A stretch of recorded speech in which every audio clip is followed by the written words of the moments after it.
नमो अरहन्ताणं नमो सिद्धाणं नमो आयर्याणं नमो उवज्जायाणं नमो लोये सव्वसाहुणम्।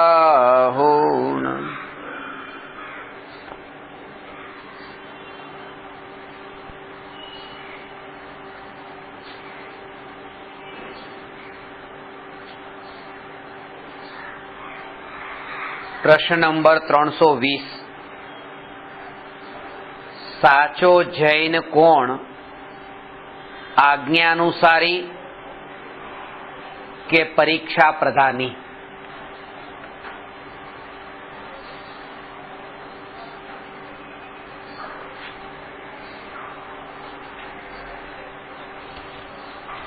जैन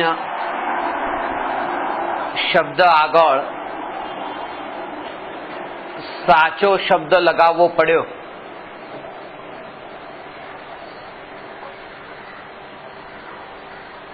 એ બહુ દુઃખની વાત છે। આવું ક્યારે કરવું પડે કે જ્યારે ખોટા પણ કોઈ જૈન હોય ત્યારે, જ્યારે આપણે એમ કહીએ કે સાચા હીરા, આ સાચા હીરા છે, તો સાચા હીરાનો અર્થ શું કે જગતમાં બીજા ખોટા હીરા પણ હોય છે। હા, એ હીરા નથી।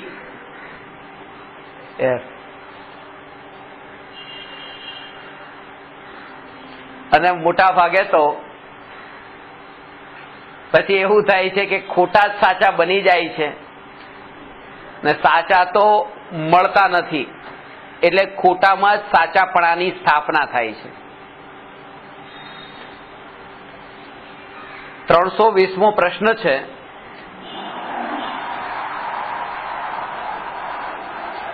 સાચો જૈન કોણ?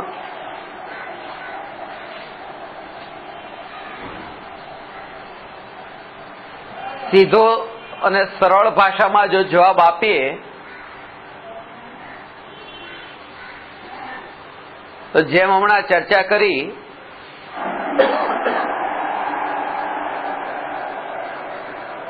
કે રાગાદી વિકલ્પોની ઉત્પત્તિના કાળે આ રાગથી જુદો એવો જે આ ત્રિકાળી ધ્રુવ જ્ઞાયક જે માત્ર જ્ઞાતા દ્રષ્ટા માત્ર એ જ હું એવી નિર્વિકલ્પ અનુભૂતિ જે જ્ઞાનીને થઈ છે એ જ સાચો જૈન છે।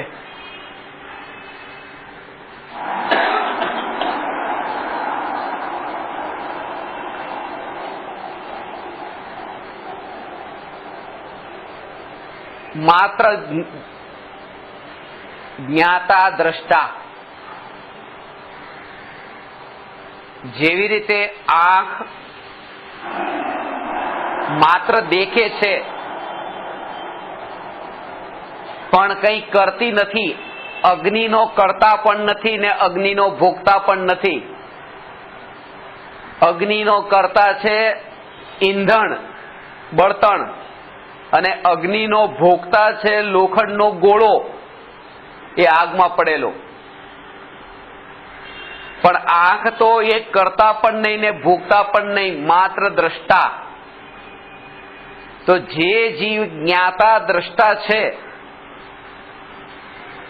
એ જ સાચો જૈન છે। સમયસારની 320મી ગાથા અને આજના પ્રશ્નનો નંબર પણ 320, આનો સંબંધ પણ એટલે મળી ગયો છે। પ્રશ્ન નંબર 320 હવે યાદ રહી જવો છે। અને સમયસારની 32મી ગાથા એ જૈન ઉપરની જ ગાથા છે। જીન 3 ગાથા છે ને, 3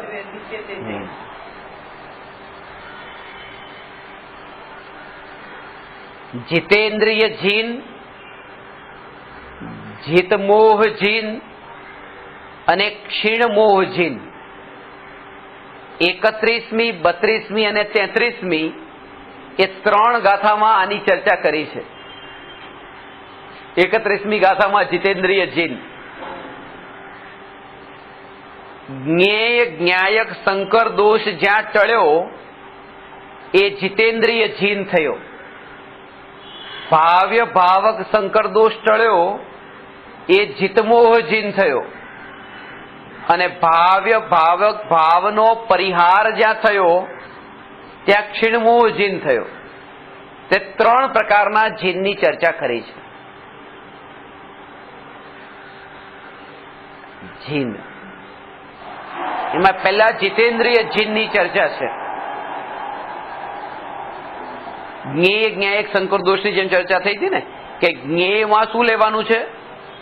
જ્યાં એમ કીધું કે એક તરફ તો હોય જ્ઞેય અને બીજી તરફ છે જ્ઞાયક. આ બંને વચ્ચે કોઈ સંબંધ નથી, જુદા જુદા છે. અને જ્ઞેયથી જુદો એવો જે જ્ઞાયક એ જ હું છું એવી પ્રતીતિ પૂર્વક જે જ્ઞાની થયા છે એ જીતેન્દ્રિય જીન છે. જ્ઞેયમાં શું લેવાનું? 3 વાત લીધી. હમણાં એક હું કહીશ એટલે 2 તમે કહેશો. અંદર તો બધું જ પડેલું છે.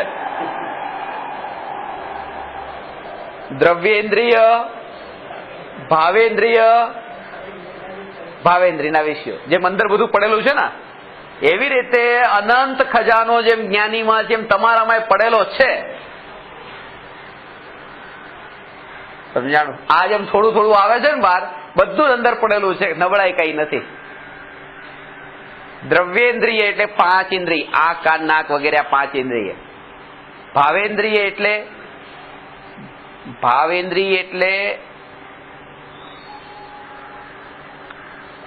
5 ઇન્દ્રિયોના માધ્યમથી પ્રવર્તતું ક્ષયોપશમ જ્ઞાન. ક્ષયોપશમ જ્ઞાન કે જે દ્રવ્યેન્દ્રિયના માધ્યમથી પ્રવર્તતું જે ક્ષયોપશમ જ્ઞાન એ ભાવેન્દ્રિય. અને ભાવેન્દ્રિયનો વિષય એટલે કે જે આ જે ક્ષયોપશમ જ્ઞાન જેને જાણે છે એ જ્ઞેયો એ ભાવેન્દ્રિયનો વિષય. એટલે આંખ થઈ દ્રવ્યેન્દ્રિય, ખુરશી થઈ ભાવેન્દ્રિયનો વિષય, અને આ ખુરશી છે એવું જે જ્ઞાન જે આંખમાંના નિમિત્તથી થયું એ જ્ઞાન ક્ષયોપશમ જ્ઞાન, એનું નામ છે ભાવેન્દ્રિય. એવી રીતે પાણી ઠંડુ છે એ ભાવેન્દ્રિયનો વિષય, અને આ ચામડી સ્પર્શનેન્દ્રિય એ થઈ દ્રવ્યેન્દ્રિય, અને આ પાણી ઠંડુ છે એવું જે જાણવા વાળું જ્ઞાન એ થયું ભાવેન્દ્રિયનો વિષય. ભાવેન્દ્રિય પોતે એ જ્ઞાન ક્ષયોપશમ જ્ઞાન એ પોતે ભાવેન્દ્રિય. ભાવેન્દ્રિયનો વિષય આ પાણી. તો જે ક્ષયોપશમ જ્ઞાન જે છે એ તો ભાવેન્દ્રિય છે. 5 ઇન્દ્રિય જે શરીરના અંગભૂત છે એ તો દ્રવ્યેન્દ્રિય છે, અને એના નિમિત્તે જે પદાર્થનું જ્ઞાન થાય છે એ ભાવેન્દ્રિયનો વિષય છે. અને આ ત્રણેયને એક શબ્દમાં કયા છે? જ્ઞેય. અને એ જ્ઞેયથી જ્ઞાયક ભિન્ન છે, જુદો છે, અન્ય છે. અને અન્ય છે એમ ખાલી નહીં, એમાં ભેદ પાછો બતાવ્યો છે કે આ એક ખુરશી છે, આ બીજી ખુરશી, આ 2 એકબીજાથી જુદી છે. એવી રીતે આ તો છે જ્ઞેય, દ્રવ્યેન્દ્રિય ભાવેન્દ્રિય ભાવેન્દ્રિયના વિષયો. હવે 3 નહીં બોલવું, એક જ કહીશ, જ્ઞેય. અને આ તરફ છે જ્ઞાયક, એ બંને જુદા છે.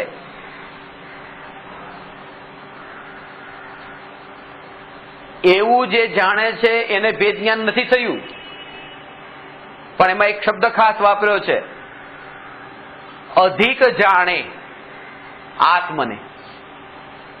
અધિક જાણે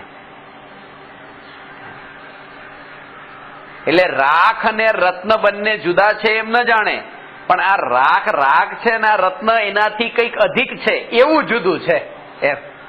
અધિક એટલે એવી રીતે આ જગત છે અને આ ભગવાન આત્મા છે એમ નહીં. આ જગત એ રાખ છે અને આ ત્રિકાળી ધ્રુવ ન્યાય કે રત્ન એવું અધિક જાણે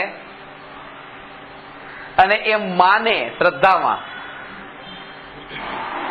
એ જીવને જ્ઞેય જ્ઞાયક સંકર દોષ ટળ્યો. સંકર એટલે મિલાવટ, ભેળસેળ. અને એ જીવ જીતેન્દ્રિય જીન કહેવાય છે. જૈનની શરૂઆત જ ત્યાંથી થાય છે. જૈન 3 પ્રકારના છે. એક તો કુળધારી જૈન, બીજા નામધારી જૈન અને ત્રીજા ભાવધારી જૈન. કુળધારી જૈન કે જેનો જૈન કુળમાં જન્મ થયો અને જૈન થઈ ગયા, રેડીમેડ જૈન. અને બીજા જે છે કે જેનો જન્મ ક્યાંય પણ થયો પણ જિનેન્દ્ર ભગવાન પ્રરૂપી તત્વજ્ઞાનને એને પોતાના જીવનમાં અપનાવવાનું શરૂ કર્યું છે, સદાચારમય જીવન જીવે છે, 7 વ્યસનનો ત્યાગી છે, દેવ દર્શન, ગુરુની ઉપાસના, પૂજા, સ્વાધ્યાય, ભક્તિ એ બધું જ કરે છે, એ નામધારી જૈન છે. હજી તો 12માં હજી તૈયાર થઈ રહ્યો છે. અને જે અનુભૂતિને પ્રાપ્ત છે એ ભાવધારી જૈન છે.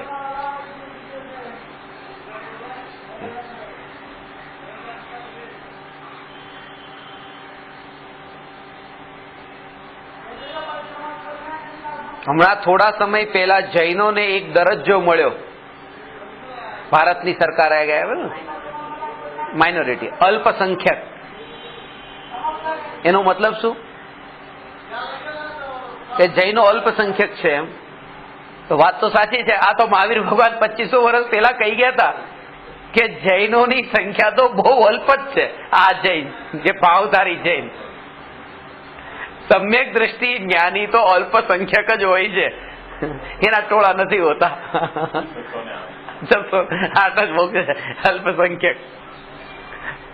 આ અનંત જીવનાર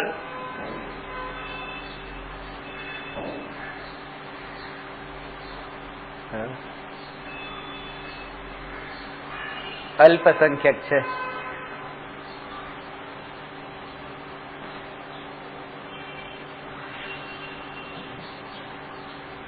જૈન કુળમાં જન્મ થયો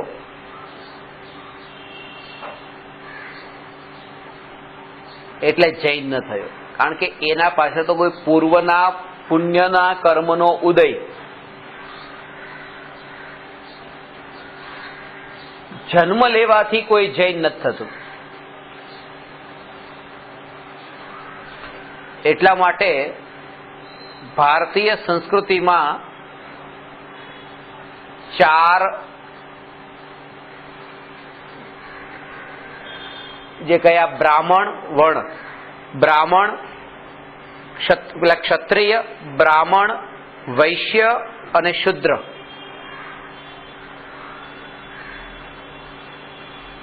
પહેલા ક્ષત્રિય, પછી બ્રાહ્મણ, પછી વૈશ્ય અને શુદ્ર.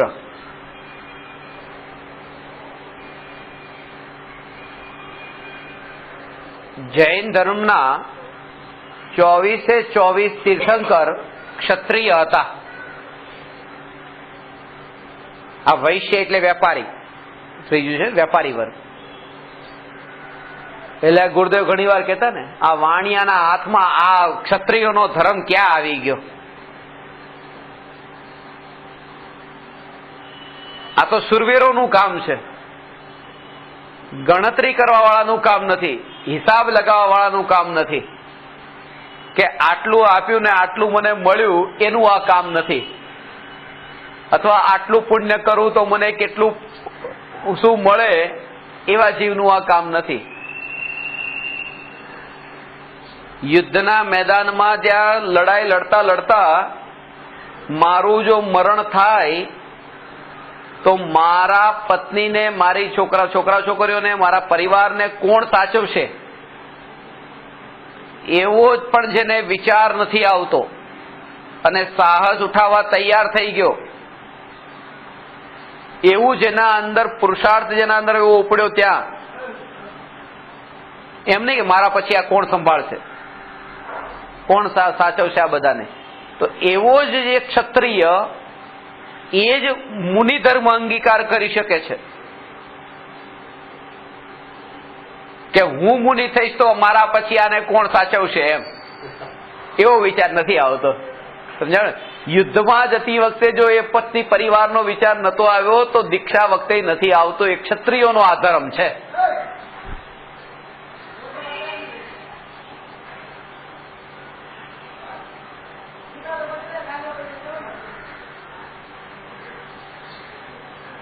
મહાવીર ભગવાનના 11 ગણધર બ્રાહ્મણ હતા. બ્રાહ્મણ કુળમાં જન્મ લેવાથી કોઈ બ્રાહ્મણ નથી થઈ જતો. જ્યારે મહાવીર ભગવાનની દિવ્ય ધ્વનિમાં આ ઉપદેશ આવ્યો કે બ્રાહ્મણ કુળમાં જન્મ લેવાથી કોઈ બ્રાહ્મણ નથી થઈ જતો, ત્યારે જે પોતાને જન્મથી બ્રાહ્મણ માનતા હતા એ લોકોને બહુ ઝટકો લાગ્યો. કારણ કે એનું પોતાને જે જન્મથી મળી ગયું હતું એમાં હવે આશંકા ઉભી થવા લાગી કે ભાઈ આને બ્રાહ્મણ કેવા કે ન કેવા.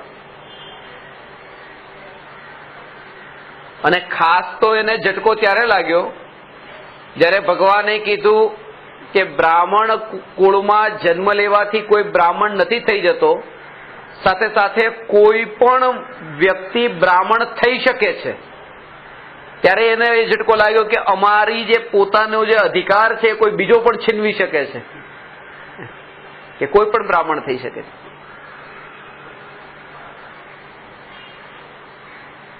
ને એવી રીતે તે વૈશ્યમાં પણ કે પરિવારમાં જન્મવાથી કોઈ વૈશ્ય નથી થઈ જતો. વૈશ્ય પરિવારમાં જન્મવાથી એવા ઘણા હોય છે.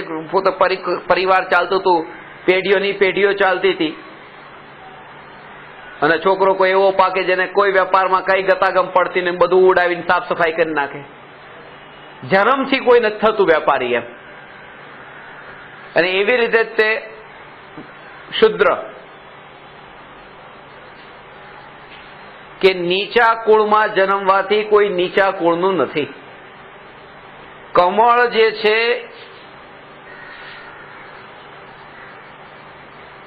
એને લોકો ભગવાનની મૂર્તિ પર મૂકે છે, ચડાવે છે,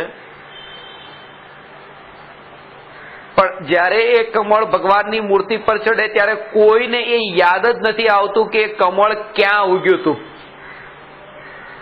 એ કાદવમાં ઉગેલું કમળ જ્યારે ત્યાં સુધી પહોંચે છે ત્યારે કાદવ ભૂલાઈ જાય છે. કોઈ યાદ પણ નથી કરતું કે કાદવમાં ઉગ્યું હતું. તો એ રીતે જ્યારે કોઈ આત્મા એ પરમ પદને પામે છે ત્યારે એ વાત નજરમાં નથી આવતી કે એ કયા કુળમાં કઈ જાતિમાં એ જન્મેલો છે.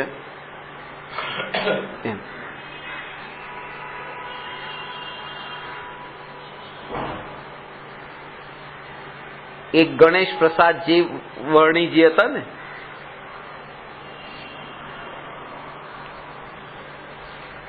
એમની જૈનોમાં બહુ વાવા થતી હતી અને હિન્દુઓમાં કહેતા કે ગદ્દાર છે, કારણ કે પોતે જન્મ્યા હતા હિન્દુ સંપ્રદાયમાં અને જૈન ધર્મ સ્વીકાર કર્યો હતો. જૈનોને લાગતું હતું બહુ સારું અમારામાં આવી ગયું. કોઈ જૈનની ગતાગમ નથી, કોઈ ધર્મની સમજણ નથી. આ કુળ પરંપરાથી પોતાને રૂપે માને છે, એટલા માટે એમ ગમે છે કે આ જૈન થયા. ખરેખર તો એ છે સાચો જૈન કોણ?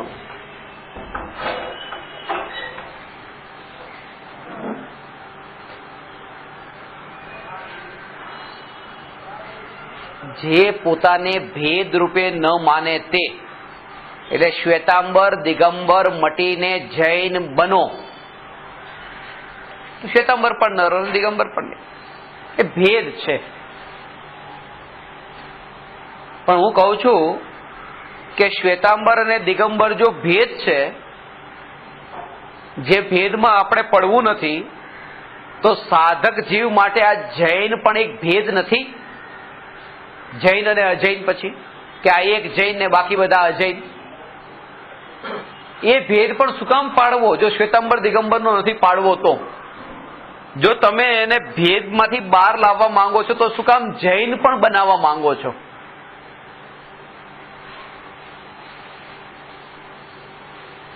બહુ વિરાટ દ્રષ્ટિ જેનામાં આવી છે ને, એ જીવ, પ્રત્યેક જીવને માત્ર જીવ રૂપે જ રહેવા દો, એને કંઈ ન બનાવો.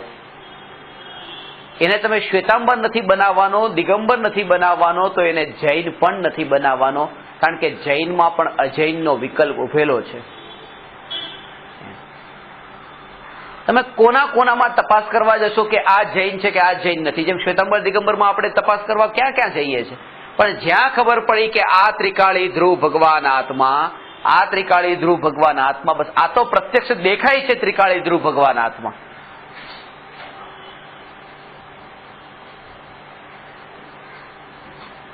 આ પણ આપણો જે આગ્રહ હોય છે કે આ જૈન બનો, એમાં પણ છુપી રીતે ઊંડે ઊંડે એ કુળની પરંપરા એવી પડેલી હોય છે, જેના કારણે આપણને જૈન વાળો પણ વિકલ્પ ઉઠતો હોય છે. ધર્મ નથી રૂચ્યો, હજી એ કુળ જ રૂચ્યું છે, ધર્મ નથી રૂચ્યો.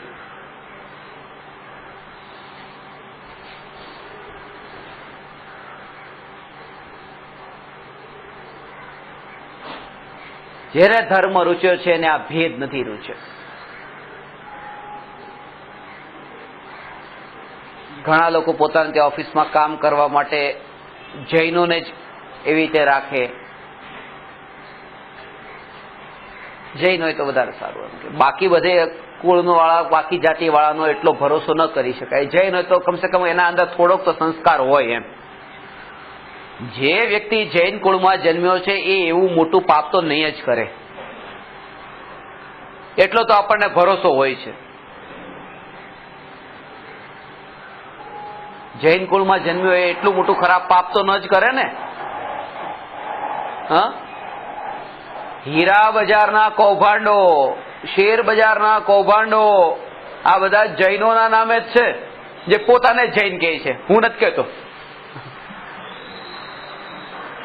આ મોટા મોટા કતલખાનાઓ, એટલે ભ્રમ કાઢી દો કે જૈન કુળમાં જન્મ લેવાથી એ વ્યક્તિમાં કઈક સારા સંસ્કાર આવ્યા.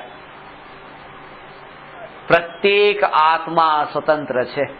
એટલે જો તમને તમારે જૈન કુળમાં જન્મ્યા અને તમને જો આ તમારામાં તત્વના સંસ્કાર આવ્યા છે, તો એનું કારણ એ નથી કે જૈન કુળમાં જન્મ્યા છો.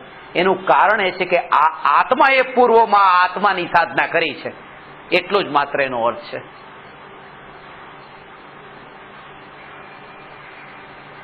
આત્માએ આત્માની સાધના કરી છે,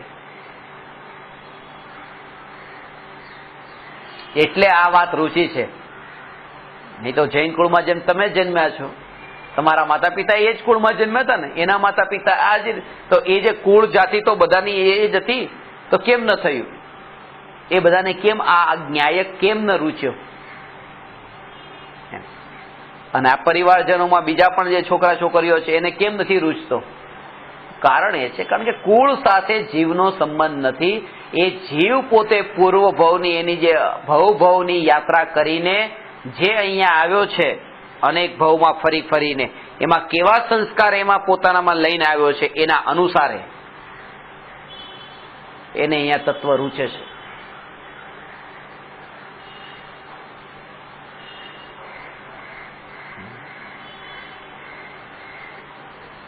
પ્રત્યેક જીવ, પ્રત્યેક જન, આ જૈન શબ્દ છે ને, એમાં મૂળ શબ્દ તો જન છે. એ જન માંથી જૈન બન્યું છે. મૂળ શબ્દ જૈન, જન. જન એટલે તો પ્રાણી માત્ર, પ્રાણી માત્ર.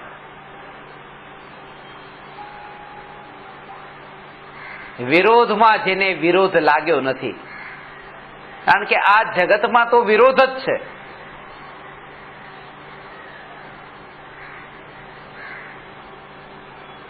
આ જગત વિરોધના વિરોધ વિરોધ વિરોધથી તે ટકેલું છે. રાત અને દિવસ વિરોધી જ છે. સ્ત્રી પુરુષ વિરોધી છે. જગતમાં વિરોધ જ છે. દ્રવ્યની અને એની પર્યાય આ વિરોધી છે. પણ તેમ છતાં પણ આપણને એ વિરોધી ન લાગે.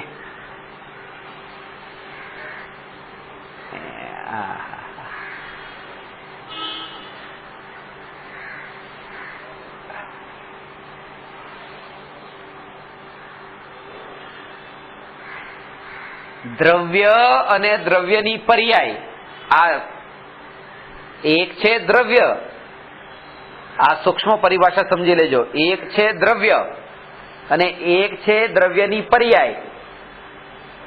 જ્યારે એ દ્રવ્યની પર્યાય એ દ્રવ્ય સાથે અભેદ થાય છે,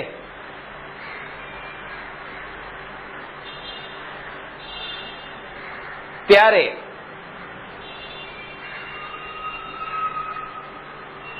એ જીવ હવે જૈન થયો એમ કહેવાય છે.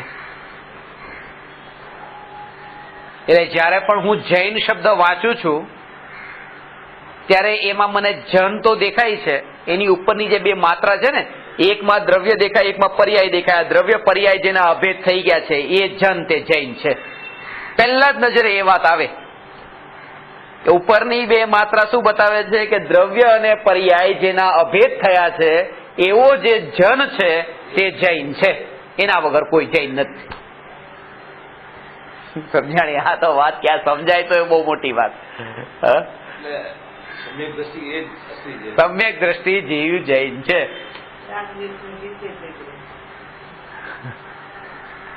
કેવી રીતે જીતવાના? એટલે જીતવા જવાનું છે.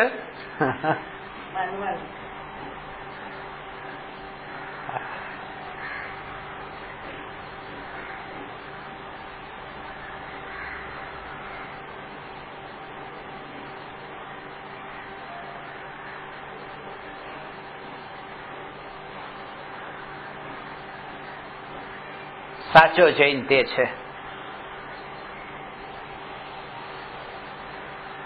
ખરેખર તો હવે જે જૈન નથી રહ્યો એ જ જૈન છે. પરંપરાથી જે આ શરીર, કારણ કે શરીર સાથે એનો સંબંધ હતો ને, કુળનો સંબંધ તો શરીર સાથે હતો અને ધર્મનો સંબંધ આત્મા સાથે છે.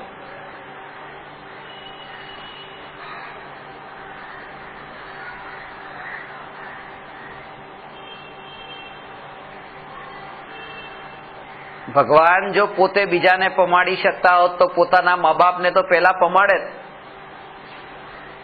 પણ આત્માનો પુરુષાર્થ પોતાનામાં જ ઘટિત થાય છે, પરમાં નહીં. એટલે અહીંયા કહે છે કે જે પોતે આ દ્રવ્ય જે છે એ જ હું એવો નિર્ણય કરીને એવી પ્રતીતિ રૂપે પરિણમવા વાળી એવી જે પર્યાય જ્યારે દ્રવ્ય સાથે અભેદ થઈ છે, એ અભેદ થયેલી પર્યાય જે આત્માને આ પર્યાય દ્રવ્યનું અભેદપણું થયું એ આત્મા હવે સાચો જૈન છે.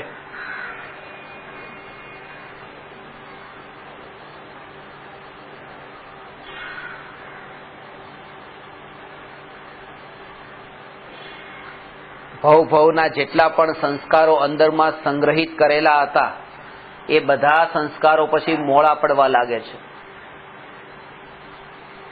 ભૂતકાળમાં આને જાણ્યું, આને દેખ્યું, આ મારો મિત્ર, આ મારો શત્રુ, જે પ્રકારના બહારના વિષયોમાં પ્રવર્તન થતું હોય,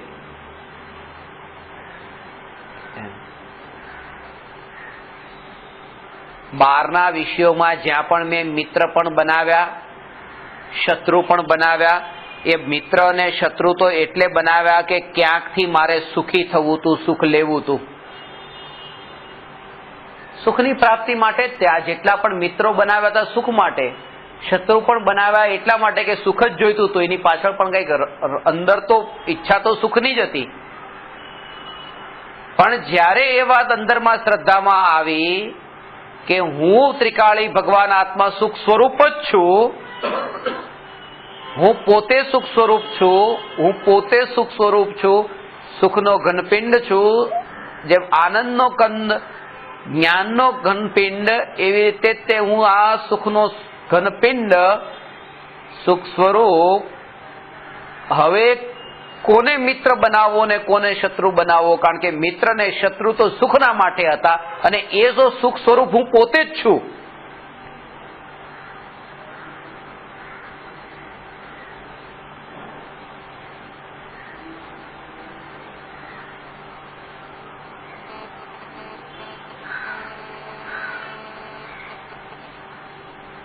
આ પર્યાયના વહેતા પ્રવાહમાં પણ પોતે ટકીને રહેલો હું છું. જે સુખને પ્રાપ્ત કરવા માટેનો જે પ્રયાસ હતો એ પ્રયાસ વહેતો પ્રવાહ, અને જે સુખને પ્રાપ્ત કરવા માટે હું આ પ્રયાસ કરી રહ્યો હતો એ સુખ એ પણ વહેતો પ્રવાહ. જ્યારે બધો જ વહેતો પ્રવાહ જણાય છે, ત્યારે આ જગતમાં ભરોસો મૂકવા લાયક એક જ તત્વ જણાય છે, ત્રિકાળી ધ્રુવ ભગવાન આત્મા. એવી અનિત્યતા ક્યાં પાસે.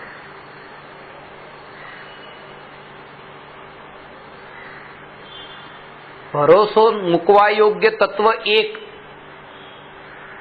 ત્રિકાળી ધ્રુવ ભગવાન આત્મા, અને બાકી બધા તત્વ જે છે ભરોસો મૂકવા યોગ્ય નહીં એમ નહીં. એ પણ ભરોસો તો મૂકવા યોગ્ય, પણ કેવી રીતે કે એ અનિત્ય જ છે ને અસાર છે એવો ભરોસો મૂકવા યોગ્ય. એના ઉપર પણ ભરોસો તો મૂકો, પણ આવા જ છે એ પ્રકારે.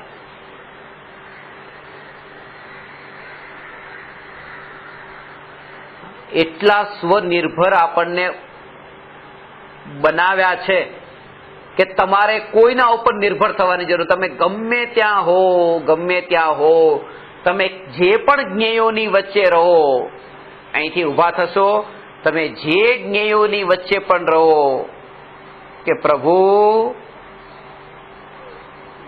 તું સ્વયં પરમાત્મા છો એવો અંદરમાં અનુભવ કર. એક ક્ષણ માટે પણ જે જ્ઞેયોમાં પણ તું હો ત્યાં એવી જાગૃતિ રહી કે હું આમાં ક્યાંય મળ્યો નથી, અને હું પરાધીન નથી, હું પરતંત્ર નથી, મને કોઈની જરૂર નથી. જ્યાં પણ તું રહે ત્યાં એવો અનુભવ કરતો રહે, અંદરમાં એવો અનુભવ કરતો રહે કે હું પોતે પરિપૂર્ણ છું. બહારની વસ્તુના પલટાવને લીધે અંદરમાં એક ક્ષણ માટે પણ દુઃખનો, અપૂર્ણતાનો અહેસાસ નહીં થાય.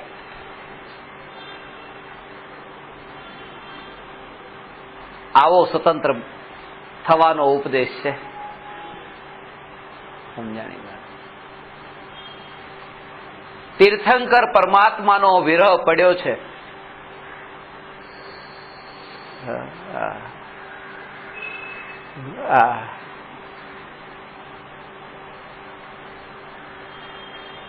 ગુરુદેવ કહેતા, સાક્ષાત તીર્થંકર પરમાત્માની વાણી સાંભળતા, કે સાક્ષાત તીર્થંકર પરમાત્માની વાણી સાંભળતા, સિમંદર ભગવાનની વાણી સાંભળવા, હાથીના હોદા પર બેસીને જયારે સાંભળવા જતા, ત્યાંથી દેહ છૂટ્યો ને અહીંયા આવી ગયા. ક્યાં હતા ને ક્યાં આવી ગયા. પ્રભુના વિરહ પડ્યા છે, પ્રભુનો વિરહ પડ્યો છે.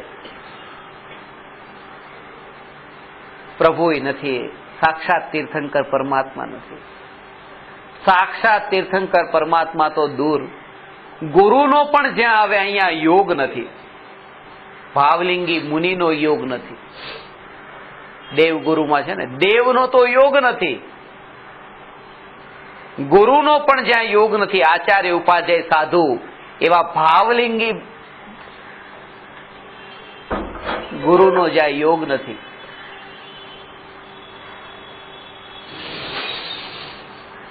સમ્યક દ્રષ્ટિઓનો પણ યોગ દુર્લભ છે. જ્યાં સમ્યક દ્રષ્ટિનો યોગ પણ જ્યાં દુર્લભ છે,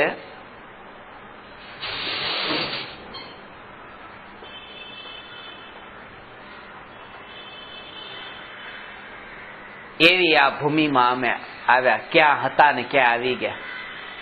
હવે જ્યાં સાક્ષાત તીર્થંકર ભગવાનની વાણી સાંભળતા હતા અને દેહ છૂટતા અહીંયા ભરત ક્ષેત્રમાં જન્મ થયો, પ્રભુનો વિરહ પડ્યો, સાક્ષાત ગુરુનો વિરહ પડ્યો, જ્ઞાનીઓના વિરહ પડ્યા,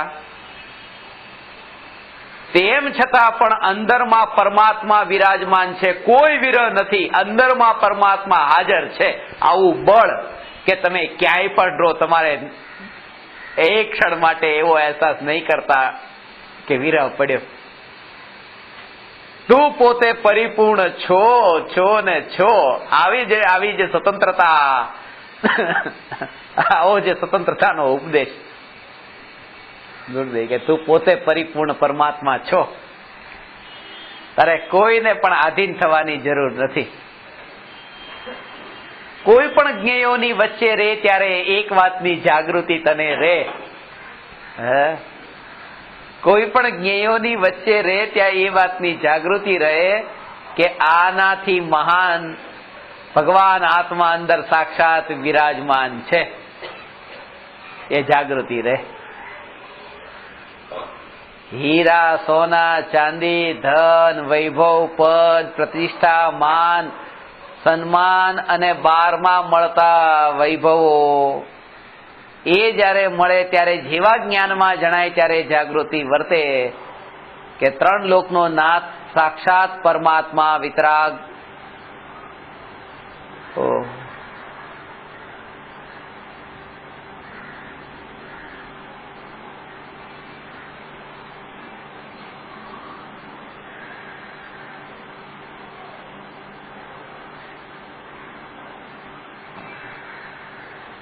આ તો અજ્ઞાનીની ભાષા છે કે અંતરમાં બિરાજમાન છે, કેમ કે સાક્ષાત બિરાજમાન છે, અંતરમાં બિરાજમાન છે, અંદર બિરાજમાન છે, અંદર બિરાજમાન છે. આ ભાષા તો અજ્ઞાનીઓ માટેની છે.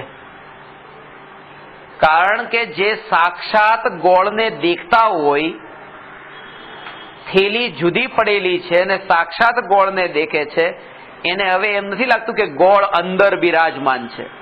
ગોળ છે, હાજર છે.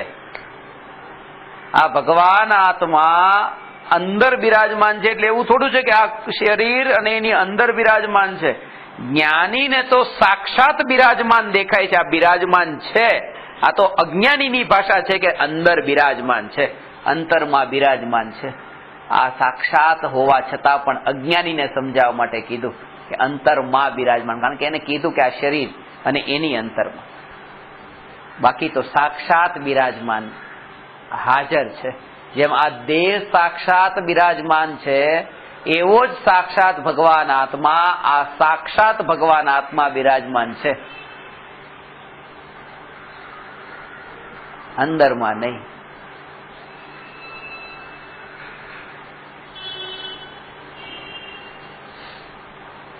આ પ્રશ્ન છે. સ્વભાવથી તો પ્રત્યેક આત્મા જૈન છે,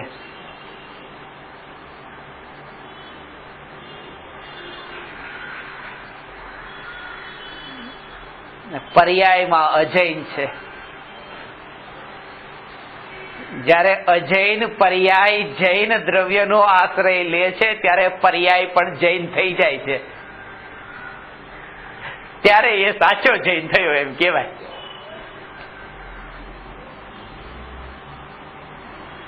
સમજાણી વાત?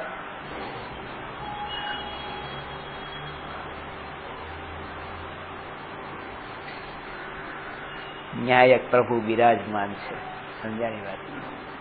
આ ચાલતા ફરતા ઉઠતા બેસતા અંદરમાં આ ન્યાયક ભગવાન આત્મા બિરાજમાન છે.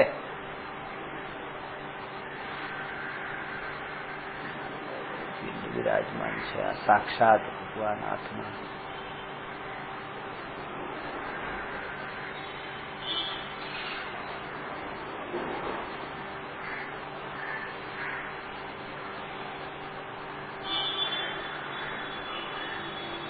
લોકમાં જેને જૈન કહે છે, હવે એને લક્ષ્યમાં રાખીને આ વાત કરી છે કે જૈન તત્વનો જે અભ્યાસ કરે છે, થોડું ઘણું જાણ્યું છે, તો હવે આજ્ઞાનુસારી હોવો જોઈએ કે પરીક્ષા પ્રધાની હોવો જોઈએ? જૈન કેવો હોય? આજ્ઞાનુસારી એટલે કે જેવું ભગવાને કહ્યું છે એવું માની લે. જેમ કે ભાઈ બટાટામાં અનંત જીવ છે, હવે એનું પરીક્ષણ કરીને માને કે આમ નામ માની લે? નરક 7 છે તો એનું પરીક્ષણ કરે કે આમ નામ માની લે?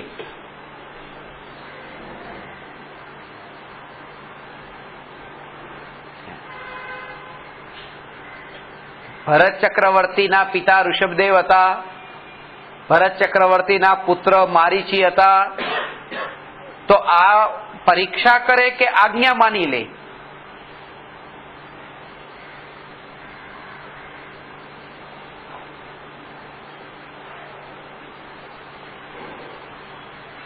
તમે પોતે રાગ અને દ્વેષના ભાવથી રહિત ત્રિકાળી ધ્રુવ ભગવાન આત્મા છો, પરીક્ષા કરી લે કે આજ્ઞાથી માની લે? તો કે છે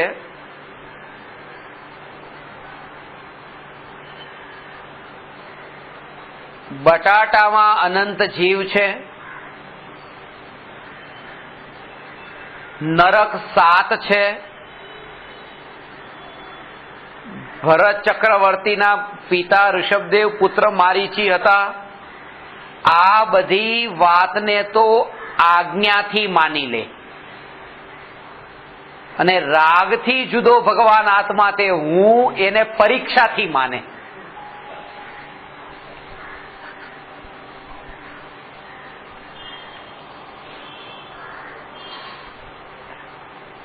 એનું કારણ છે, આમાં રહસ્ય શું છે કે કંદમૂળ ન ખાવું જોઈએ, આ ચરણાનુયોગનો ઉપદેશ, નરક 7 હોય છે આ કર્ણાનુયોગનો ઉપદેશ, આ ઋષભદેવના પિતા પુત્ર આ હતા એક પથમાનુયોગનો ઉપદેશ, એને તો આજ્ઞાથી માને, અને દ્રવ્યાનુયોગનો જે ઉપદેશ છે એને પરીક્ષાથી સ્વીકાર કરે. એટલે આ 4 વાક્ય એના હતા.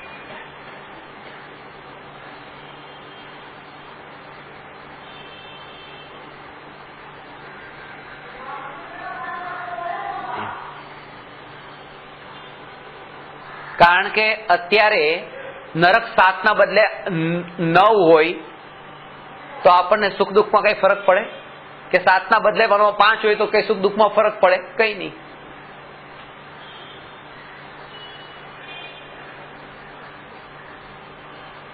કે ઋષભદેવ કોણ હતા ને મારીચી કોણ હતા એમાં કઈ ફરક પડતો નથી,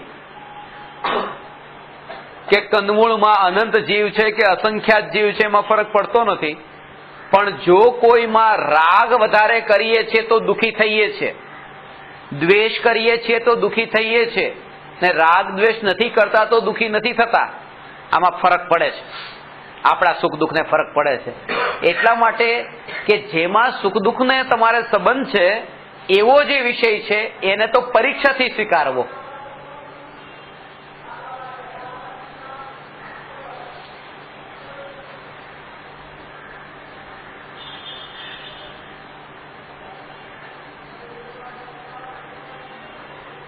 જે વ્યક્તિ કરોડો રૂપિયાનો હિસાબ બરાબર લખતો હોય ને આજ સુધી ક્યારે ભૂલ ન પડી હોય, અને પછી હવે માનો કે 2-5 હજાર રૂપિયાનામાં કઈ ભૂલ પડી હોય તો સામેવાળી વ્યક્તિને એટલું તો સમજાય કે આ જાણી જોઈને ન કર્યું હોય,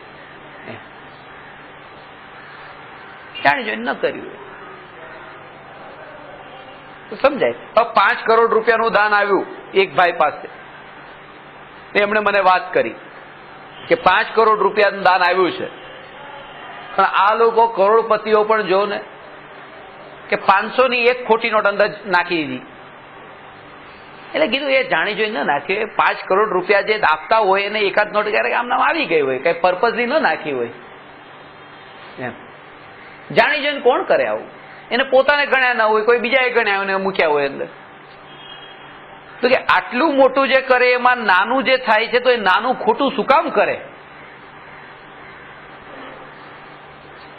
તો જે આટલો મોટો દ્રવ્યાનુયોગનો ઉપદેશ, એ ઉપદેશ તો કેટલો પરફેક્ટ લાગે છે કે રાગ કરીએ તો સુખ દુઃખ થાય છે, દ્વેષ કરીએ તો દુઃખ થાય છે, રાગ દ્વેષ નથી કરતા તો કોઈ સુખ દુઃખ નહીં, એ એટલો પરફેક્ટ સાચો ઉપદેશ ઘટિત થાય છે, તો જેનાથી આપણે કોઈ પ્રયોજન નથી એવા નરકાદીનું વર્ણન ભગવાન ખોટું શું કામ કરે?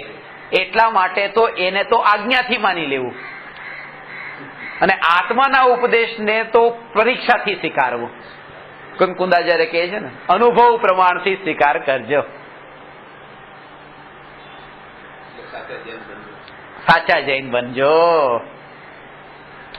સાચા જૈન બનજો. બાકી આવા જૈન તો અનેક વાર ભવમાં અનંત વાર બન્યા.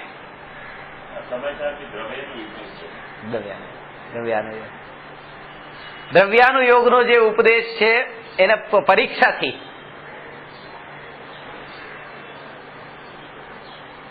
આપણને મોટા ભાગે બધું આજ્ઞાથી સ્વીકાર. ભગવાને કહ્યું છે, ભગવાને કહ્યું ને આત્માની વાતને પણ આપણે આજ્ઞાથી સ્વીકારવા માંગીએ છીએ. બે પ્રકારના લોકો છે. આત્માને વાતને પણ આજ્ઞાથી માની લે છે. ઠીક છે, આત્મા છે અમે માનીએ જ છે ને, ક્યાં નથી માનતા.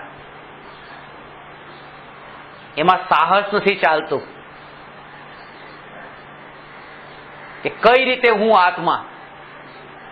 ના ના, ભગવાનની વાણી છે. અને બીજા એવા પ્રકારના લોકો છે જે કહે છે કોણે કીધું નરક 7 હોય છે, એમાં પરીક્ષા કરવા માંગે છે. ખરેખર બે જૈન નથી. જૈન એ કે જ્યાં તો પરીક્ષા થઈ શકતી હોય ત્યાં પરીક્ષા કરે જ તે, અને જ્યાં ન થઈ શકતી હોય ત્યાં આજ્ઞાથી સ્વીકાર કરે.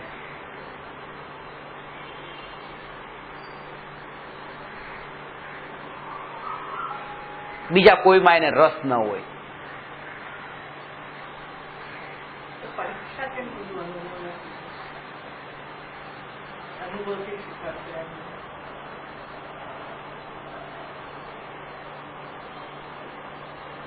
કારણ એનું એ છે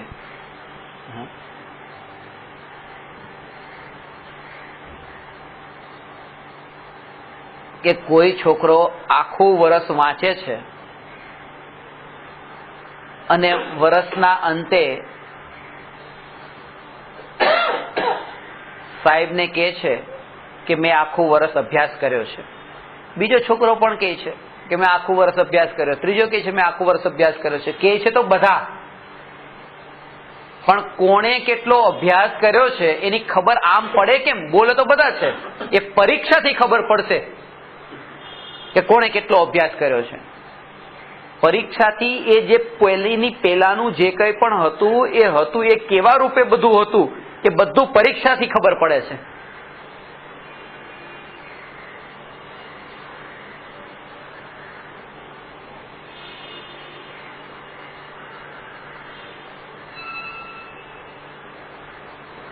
પરીક્ષાથી. ગુરુના પગ તમારા કામમાં નહીં આવે, તમારા પગેથી તમારે ચાલવાનું છે. આનું નામ પરીક્ષા. ગુરુએ પણ એ જ પરીક્ષા કરી હતી. તમે પણ એ જ પરીક્ષા કરો કે તમારા પોતાનો જે પુરુષાર્થ છે એ જ તમને કામમાં આવશે, ગુરુ તમને નહીં કામમાં આવે.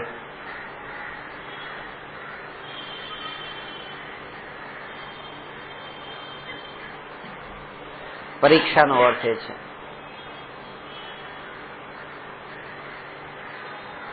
ઘટિત કરી જોવે. આ ખાલી કીધે એમ નહીં માને, ઘટિત કરી જોવે. આજનો મારો આખો દિવસ આમ નામ ગયો તો કે બહુ દુખી ગયો. કેમ ગયો? પેલા માણસના વિકલ્પો, એટલા બધા વિચારો, એટલા બધા વિકલ્પો. એટલે તરત વિચાર કરે આ વિકલ્પોના અંદર ડૂબેલો હતો એના, એટલે જયારે વિચાર કર્યો ત્યારે અંદરમાં ખબર પડી કે આ તો પોતે જ એના કારણરૂપ છું, કે હું પોતે એ વ્યક્તિ કારણરૂપ નથી. તો આ વિકલ્પ દુઃખરૂપ છે એવું જયારે અંદરમાં લાગ્યું ત્યારે એ પોતે પરીક્ષા કરે છે, પોતાના પ્રયોગમાં એ ઉતારે છે. તમારા જીવનના અંદર જે પ્રયોગના અંદર જે રૂટીન કાર્ય ચાલે છે એમાં, એટલે મેં તમને એમ ન કીધું કે તમે રોટલી બનાવતા હો ત્યારે જાગૃતિ રાખો કે તમારા અંદરમાં જ્ઞાયક ભગવાન આત્મા બિરાજમાન છે. એમ નહીં. જે સમયે તમે જ્યાં પણ હો, જે પણ કાર્ય બહારમાં ચાલતું હોય ત્યારે અંતરમાં એક ક્ષણ માટે પણ એવી વિસ્મૃતિ ન થાય કે આ ત્રિકાળી ધ્રુવ જ્ઞાયક ભગવાન આત્મા વિરાજમાન છે. એનાથી મહાન જગતમાં બીજું કંઈ નથી.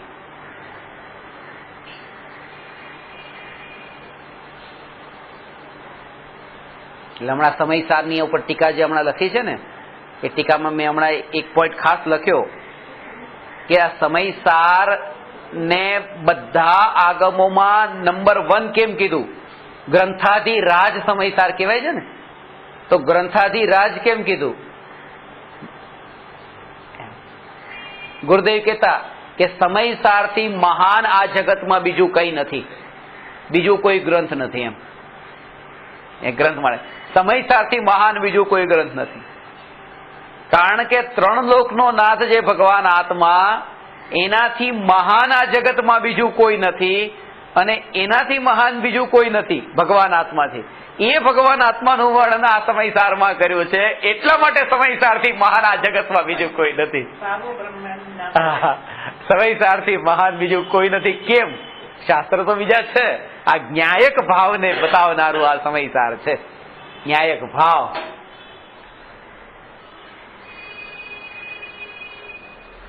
કોઈના ઉપર પરાધીન શું કામ થાઓ છો? પરમાત્મા ઉપર પણ શું કામ થાઓ છો? ગુરુ ઉપર પણ શું કામ? તમે પોતે પરમાત્મા, તમે પોતે પરિપૂર્ણ, તમે પોતે. એવી રીતે અંદરમાં અહેસાસ થાય. અહંકારનો ભાવ ન આવે. અહંકારનો ભાવ તો ત્યારે આવે કે જયારે બીજો પરમાત્મા ન હોય, પ્રત્યેક આત્મા પરમાત્મા. અહંકારનો ભાવ ત્યારે આવે જ્યારે બીજો નજરમાં આવે, જ્યારે પોતાના પરમાત્માપણાના ઉપર નજર જાય ને એનો આનંદ પ્રગટે. એ આનંદને છોડીને કોણ બીજા ઉપર નજર કરવા જાય? કે બીજો કોણ? પોતાના આનંદને છોડીને.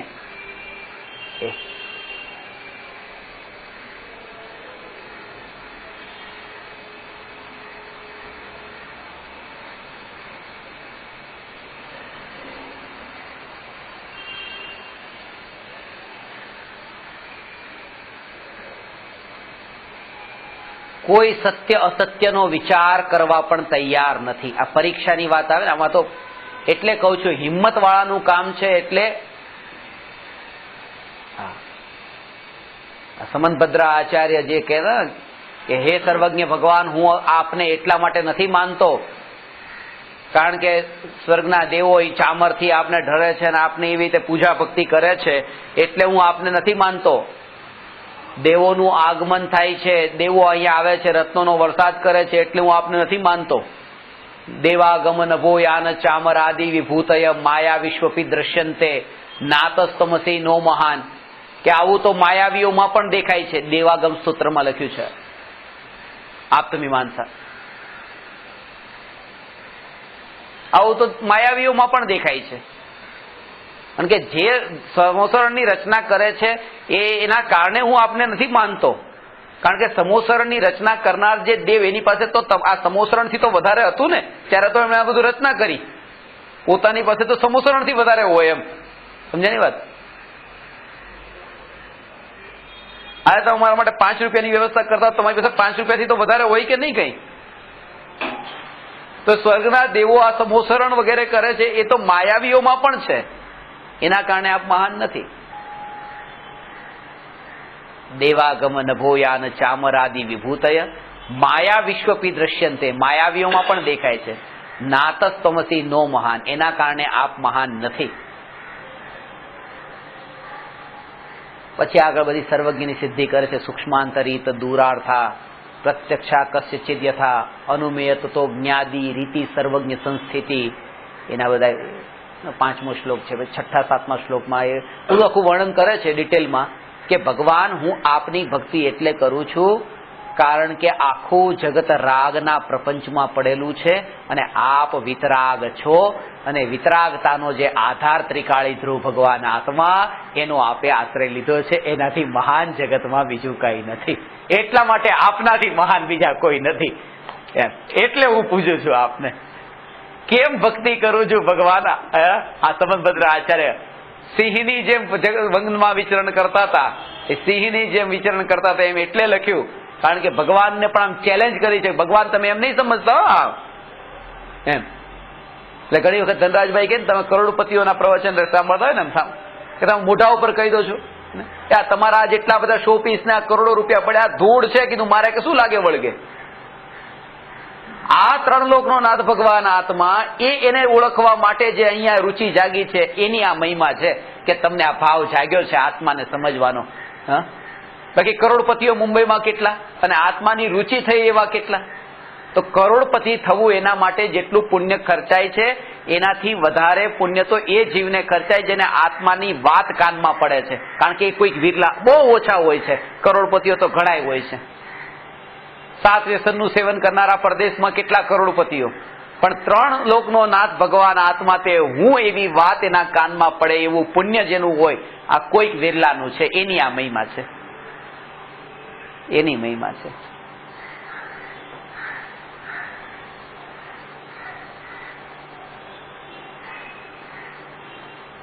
બારમાં તો ઠીક, એ તો આવ્યા છે પુણ્ય, પણ આ જે સંબંધભદ્ર આચાર્ય જે કહે છે એ વાત અહીંયા સમજવાની છે. પરીક્ષા કરી છે આખી 114 શ્લોકના અંદર પરીક્ષા કરીને સિદ્ધ કર્યું છે. આપ્તની મીમાંસા, આપ્ત એટલે સર્વજ્ઞ.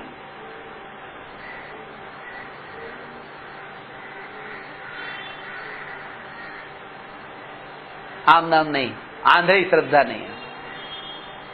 એક વ્યક્તિ ચા પીવા માટે એક કેન્ટીનમાં જાય છે.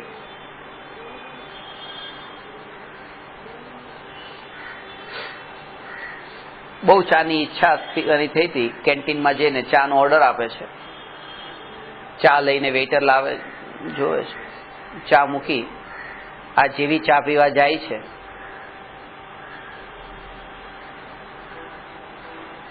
અંદર માખી પડેલી હોય છે.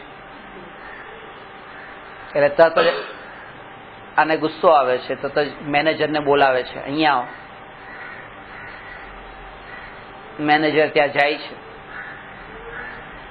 માખીને જોવે છે. જેવી માખી જોતા જ તરત જ બિલકુલ પગ નીચે ગોઠણિયા વાળી દીધા અને હાથ બિલકુલ ઉપર.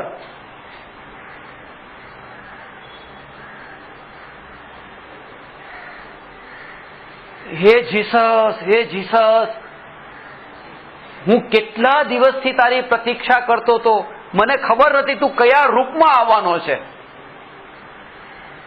તું આ માખીના રૂપમાં પણ આવી ગયો.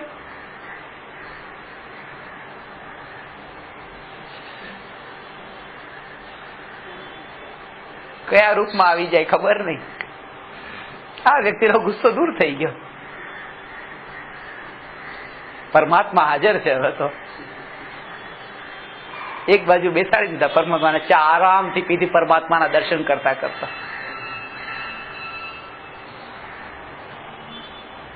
આજનો આ જમાનો છે ને બિલકુલ આવો છે. સત્ય અસત્યની કોઈને પરખ નથી, પરીક્ષા કરવામાં કોઈને રુચિ નથી. જે છે તે છે, બસ. આ પરમાત્મા હાજર છે. આ પથ્થરમાં બિરાજમાન છે ને, મૂર્તિમાં પરમાત્મા જ છે ને.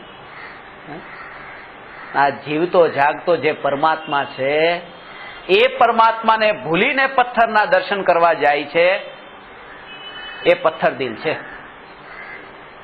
સમ્યક દ્રષ્ટિ નથી પૂછતા એમ નહીં, પણ જીવતા જાગતા પરમાત્માને ભૂલીને નહીં, વાત એ છે. એને ન ભૂલીને. એટલા માટે સમ્યક દ્રષ્ટિને સ્થાપના નિક્ષેપ હોય છે. પરમાત્માની સ્થાપના જે કરી છે, નિક્ષેપ જ સમ્યક દ્રષ્ટિને હોય છે. મિથ્યા દ્રષ્ટિને ક્યાં નિક્ષેપ હોય? પ્રમાણ નહીં, નિક્ષેપ બધું સમ્યક દ્રષ્ટિને છે. શ્રુત જ્ઞાનના છે. આ તો ભેદો.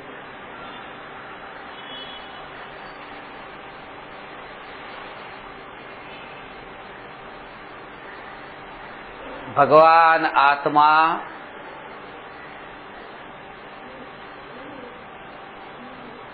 પોતે જે રૂપે અનાદિથી છે તે રૂપે જ છે.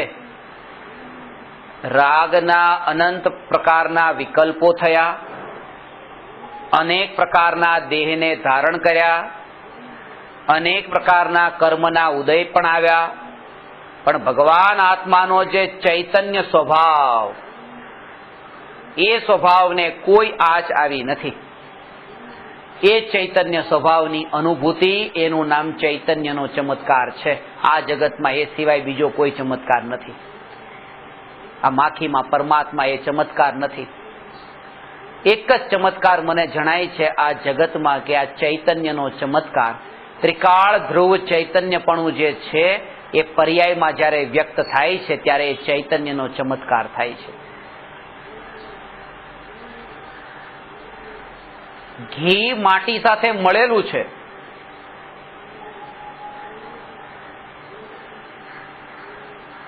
અને એને આગ પર રાખવામાં આવ્યું છે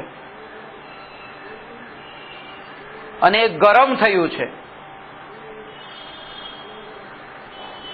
ત્યારે પણ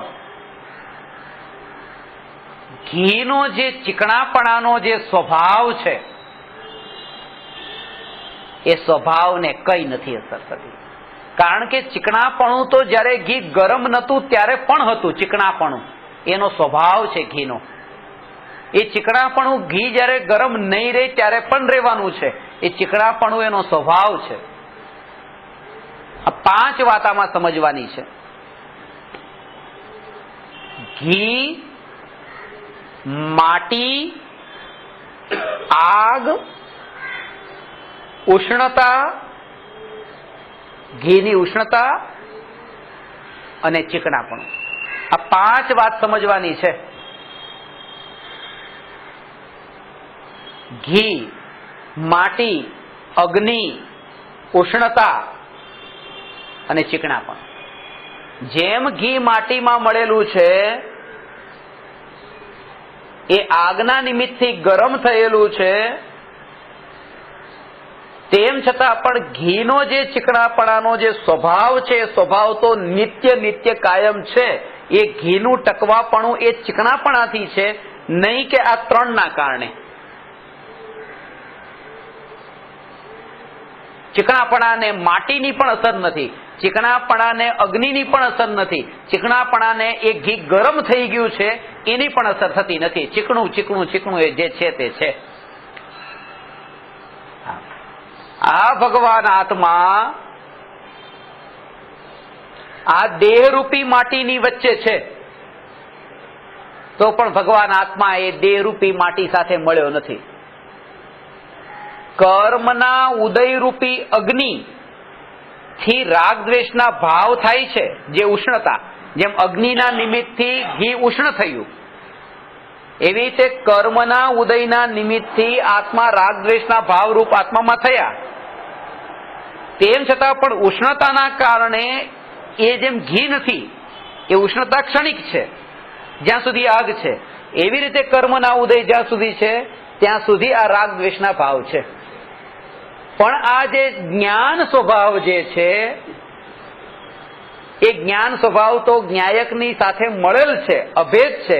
એ જ્ઞાન સ્વભાવથી જ્ઞાયક છે, રાગાદી ભાવથી જ્ઞાયક નથી.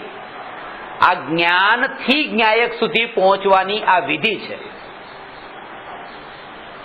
એ ઘીનું ચીકણાપણું એ ઘીનો સ્વભાવ, એવી રીતે જ્ઞાયકનો જે સ્વભાવ છે આ જ્ઞાન સ્વભાવ, એ સ્વભાવ એને કોઈની અપેક્ષા નથી. એ જે જ્ઞાન એ ચૈતન્ય છે, એ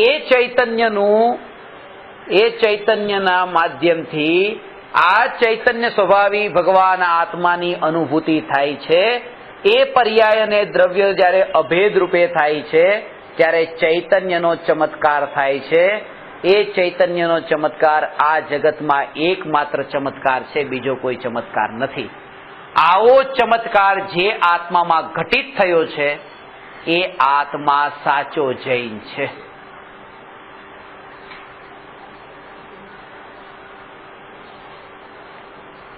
હજુ થોડી ચર્ચા આના વિશે કરવી છે. જે પરીક્ષા કરવી તો ક્યાં ક્યાં કેવા પ્રકારે પ્રેક્ટિકલ લાઈફમાં, અને આજ્ઞા માનવી તો ક્યાં કેવા પ્રકારે પ્રયોગમાં, એના ઉપર આપણે થોડી ચર્ચા કરીને પછી આગળ જઈશું.